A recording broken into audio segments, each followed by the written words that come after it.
অনেকেরই চিন্তা থাকে যে কুচে মাছ কি করে রান্না হয়।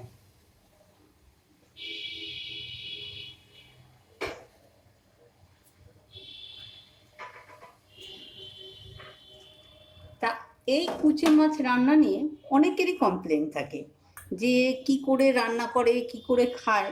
বিশ্বাস করো, শরীর যদি ঠিক না থাকে তখন আমাদের বাধ্য হতে হয় কিছু জিনিস ব্যবহার করতে বা খেতে। তা আমাদের এখন কুচে মাছটা যেহেতু আমার খুব খেতে হবে, তাই জন্য আমি কুচে মাছটা প্রায় খাই। তা তোমাদের আজকে আমি অল্প তেলে কুচে মাছটা রান্না করি। কুচে মাছটাকে আমি বেশি তেল দিই না, অল্প তেলে রান্না করি। তা তোমাদেরকে আজকে আমি কুচে মাছটাকে অল্প তেলে রান্না করে দেখাবো যে কিভাবে অল্প তেলে কুচে মাছ রান্না করা যায়। এই জিরে ফোড়ন দিলাম। কুচে মাছটাকে আগে থেকে কেটে ধুয়ে রাখা ছিল। এই দেখো, এইটা আমি এইভাবে কুচে মাছ কড়াইতে দেব।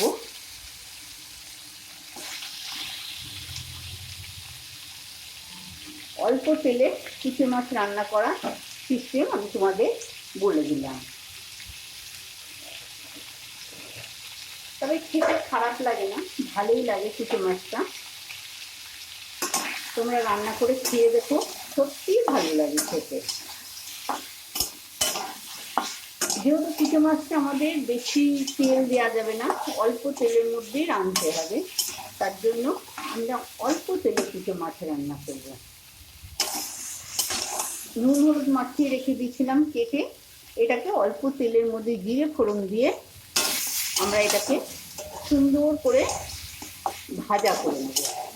দেখো, কড়াইটাকে একটু ভালো করে গরম করে নিলে মোটামুটি কুচে মাছটা ভাঙে না। তোমরা এটাকে মাংসের মতন তেল বেশি দিয়ে রান্না করতে পারো।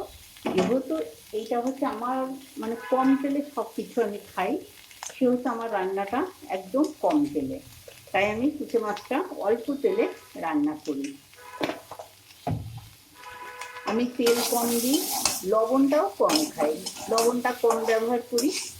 আর ঝালটা আমি গোলমরিচ যেহেতু ব্যবহার করি, আমি ঝালটা যেহেতু খাই না, লঙ্কা বা গুঁড়ো লঙ্কা তোমরা চাইলে তোমরা ব্যবহার করতে পারো, গুঁড়ো লঙ্কাও ব্যবহার করতে পারো এখানে, বা কাঁচা লঙ্কা বা শুকনো লঙ্কাও ব্যবহার করতে পারো। আমি গোলমরিচটা ব্যবহার করি, যেহেতু আমি গোলমরিচটা খাই সেহেতু আমি গোলমরিচটা ব্যবহার করি। এরকম করে ভালো করে কষাবে, এদিকে কষেও যাবে, সঙ্গে ভাজাও হয়ে যাবে। যেহেতু আগে লবণ দেওয়া ছিল,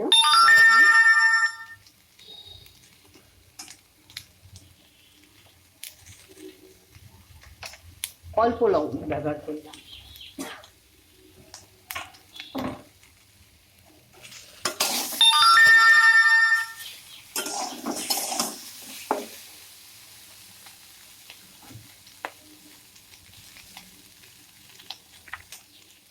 এবার আমি এর মধ্যে একটু আদা রসুন পেস্ট দেব, অল্প করে।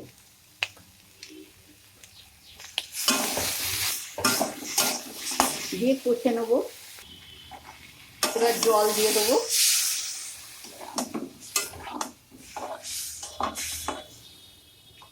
এটা যেই ফুটে যাবে,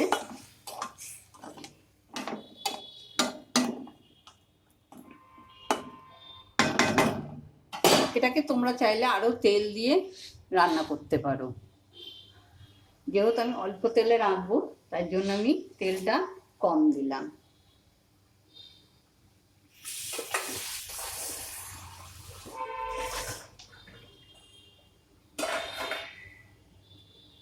দিয়ে খানিকক্ষণ চাপা দিয়ে দেবো, ফুটে গেলে নামিয়ে নেব। এটা রেডি কুচে মাছের পাতলা ঝোল।